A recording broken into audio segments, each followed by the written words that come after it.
বন্ধুরা এখন আমি মাংস রান্নবো। এই যে তেল গরম হয়ে গেছে, আলুটা আগে ভেজে রাখছি। এই যে মাংস আর মশলায় আছে এখানে আদা রসুন কাঁচা লঙ্কা বাটা, এখানে আছে জিরা ধনে গোলমরিচ বাটা, এখানে টমেটো মিক্সচারে গুঁড়া করে নিছি, আর এই যে পেঁয়াজ। আজকে মাংসটা কীরকম রান্ধি দেখতে থাকো। প্রথমে দিব তেজপাতা, এখন দিয়ে দিব পেঁয়াজ। পেঁয়াজ ভাজা ভাজা হয়ে গেছে, এখন দিব মাংস। বন্ধুরা এখন দিব হলুদ, এখন দিব লবণ। লবণ অতিরিক্ত একটা দিব না, কেন কি মাংসটা আজকে কষানি হবে, মাংস ঝোল একদমই ভালো লাগে না।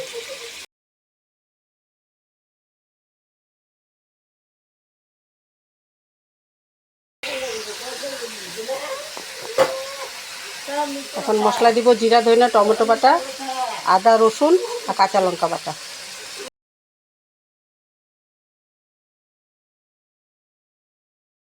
বন্ধুরা দেখি এখন মাংস কষানি হচ্ছে নাকি। লাল লাল লোকাল মুরগি কষানি।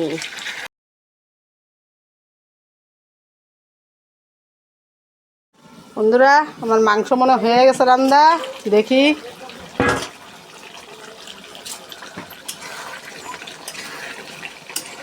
গরম মশলা বাইটা পাটায় বাটছি, কিন্তু বন্ধুরা মিক্সচারের বাটি নেই, পাটায় বাইটা রেখে দিয়েছিলাম মিক্সচারে। দেখেন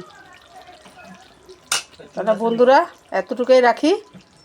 আজকে দুপুরে এই মাংস রান্না